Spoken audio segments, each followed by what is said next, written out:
differenza bejn li nitilfu l-peace biss jew li nitilfu x-xaħam.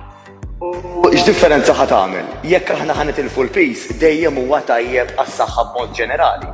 Ġifieri nagħmlu x'nagħmlu minn għandu peace żejjed ħajamel pass il qudiem jekk ineħħi ftit jew ħafna minn dak il-peace żejjed. Però kemm hu aħjar, mhux biss għad-dera, iżda anke għal affarijiet oħrajn ta' saħħa illi aħna niffukaw l-aktar fuq illi nitilfu x-xaħam. U llum ħa nispjegalkom daqsxejn x'nistgħu nagħmlu biex aħna aktar impoġġu enfasi fuq it-telf tax-xaħam milli fuq it-telf tal-peace. L-ewwel qabel kollox isibu illi hemm dak li jgħidulu fett mela x-xaħam kontra dak li jgħidulu il-lean body mass. Jiġifieri dik il-massa tagħna, dak il-peace tagħna kollu illi mhuwiex xaħam. Tajjeb, issa, min jagħmel dieta biss, ħansejħula hekk, diet only. Diet only, isibu illi jitlef madwar 60% tal-peace tiegħu mhix xaħam. U l-40% l-oħra ikunu l-affarijiet l-oħra li mhumiex xaħam. Mela qed ngħidu pereżempju biċċa minnu sew ikun muscle, sfortunatament, u mbagħad jitilfu anke ċertu ilma u fatturi oħrajn illi again mhumiex xaħam. Mela min jagħmel id-dieta biss, qed ngħid li min qed jagħmel dieta biss jagħmel ħażin, mhux qed ngħid hekk għax kull pass jgħin kif qed ngħidu, però mhuwiex l-ideali. Kemm hu aħjar illi aħna għal diversi raġunijiet indaħlu anke l-exercise. Mhux għal raġunijiet biss li ħansemmi llum, imma anke għal raġunijiet mentali li inti qed tisfoga, qed tistrieħ, qed ikollok aktar enerġija, qed torqod aħjar, qed tqum aħjar, awtomatikament ukoll il-ħwejjeġ anke il-mod kif joqogħdu.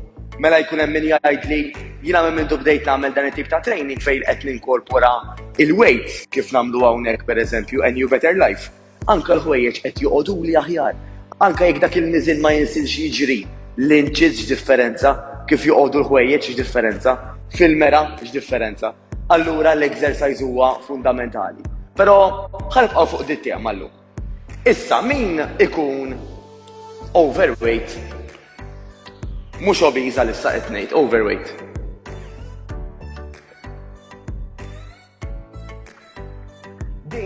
Għadem daqxej differenti, fejn nisibu illi l-percentaġġi jinbidlu għal 80% xaħam. 20% lean body mass. By the way, overweight plus xaħġa nsejt insemmilkom importanti ħafna, resistance, ġifiri bil-weight, resistance, exercise.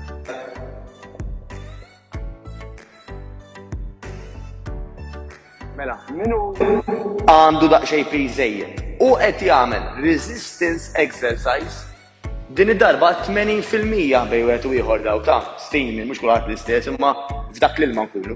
Bejn wieħed u ieħor 80% tal-peace li ħan nitilfu ħajkun ġej mix-xaħam, 20% qed nitilfu minn xi ftit muscle u speċjalment ilma. U għandi l-aqwa news. Għal minn minnkom jaqta' qalbu għax forsi għandu ħafna peace, forsi jaħseb jew huwa meqjus bħala obesi. Mela ħanagħmel hekk. Obesity.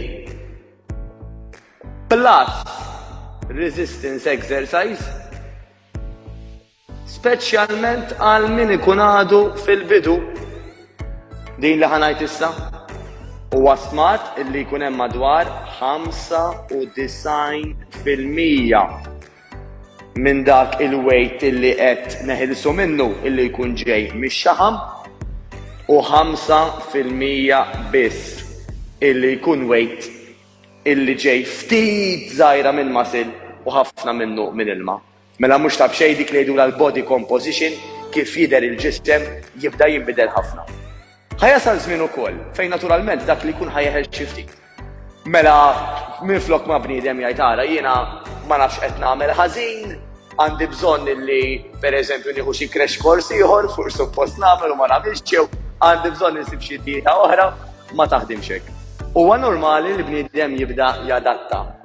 Mela kif qed naraw, għal min speċjalment huwa obesi u anke ġdid għall-exercise, dak huwa fejn l-aktar illi jkun hemm perjodu illi aħna qed naħarqu qed neħilsu minn xaħam żejjed. Biżmien il-ġisem jibda anke jidra, allura għal-bidu kif jgħid bil-Malti qisu kull qaddisjejn.